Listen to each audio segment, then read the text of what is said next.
Hey folks, welcome back to the channel. This is video 14. This will be the final walk around for the build series. This is one of the finest examples of a 1929 Mercedes SSK replica that I've seen anywhere.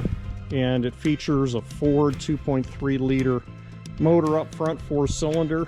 It's not the version where they made a couple of these with Volkswagen motors in there in the back, and that's pretty crappy in my opinion. But this is about 110 horsepower, has a 4-speed transmission, has Ford suspension on the front, upper and lower A-arms, rack and pinion steering, and it gets up and goes. The entire build has been documented on YouTube, and again, 14 videos now. This will be the final one, but turned out just absolutely beautiful. It is a beige fiberglass gel coat with what I call Hershey chocolate brown fenders and trim on it. The interior is all brand new. The story behind this car is my neighbor had it delivered in 1984, all the pieces, the body pieces, components and stuff, and it was stored up in a hayloft, which is what we got it out of about 6-7 months ago, and then went ahead and built it. So this is a 1984 delivered car from Fiberfab in Minnesota to my neighbor up the street that was never built until recently. So the nice thing is that it was built with all newer technology that wasn't available in the 80s, like an electric fan. It has a GM wiring harness, GM fuse block from Easy Wiring, and a number of other things. Touch radio on the dash. These are faux wire wheels, I guess you'd call it, with white walls. Everything's brand new.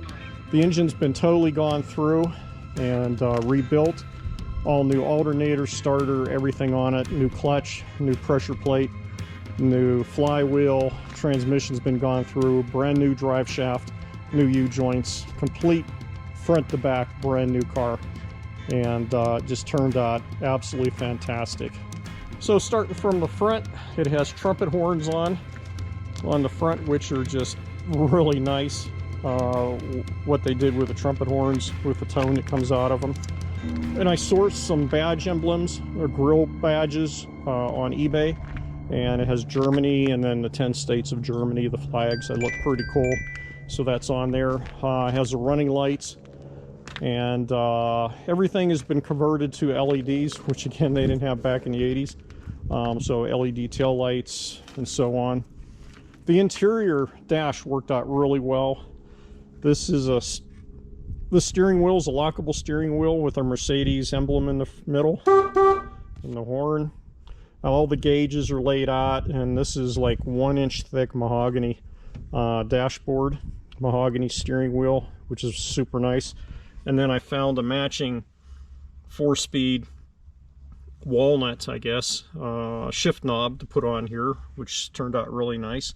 So I have my water temperature. This is a touch radio, which I didn't think I'd like, but it replaced the tachometer, which I never look at anyway. But what's nice is when you're driving, you could just touch all the commands. And it does have Bluetooth in it, so you can stream your Pandora or Spotify right into the stereo speakers. Vintage speedometer, and right now I got about 100 miles on it. And then my oil pressure and gasoline and stuff. And then I decided to put a switch plate in here. And this is for the running lights. This is for the headlights. This is for the interior lights. This is for your fan override, electric fan on the motor. So I always like building in an electric fan override in case the sensor goes bad in the radiator. But you can manually override the, I don't know if you could hear that come on or not. And then I have a fan. I did put a heater inside here, which is up underneath. You probably can't see it from here. But, and then also temperature control right here. So it does have heat in it. It does have a convertible top that goes up and down, which is real nice on a sunny day or if it's raining a little bit. I do have side curtains that were made, but they haven't been installed yet. And also has a tonneau cover with a zipper down in the middle, kind of like they did on the old MGs. And it also has a boot cover for the convertible top, which I don't use. But turned out really well. The interior is just brand new. Just perfect condition. speakers in the back for the stereo. Custom wind wings that I made. It decreases the buffeting when you're driving down the road. And then this little oval shaped mirror that I sourced on, I think it was Amazon. Going around to the rear, you have your spare tire mounted. And I found a Colorado 1929 license plate. So here in Colorado, you could dual register your license plates on an antique vehicle. So I have my original horseless carriage ones for Colorado. But I found this one on eBay, and it just happens to be the same color, Hershey brown, Hershey chocolate brown, as the trim on the car, so that worked out really good. So I could use that license plate, and it's actually registered that way. And then we have these little trunk latches here, same used up on the hood, and there's a nice little trunk space in there for a chair or some supplies, whatever you might be carrying. But turned out extremely nice. And I do have the exhaust coming right out the side with a stainless steel tip right there, and then the handles to get in and out the car, handle on the inside, handle on the outside.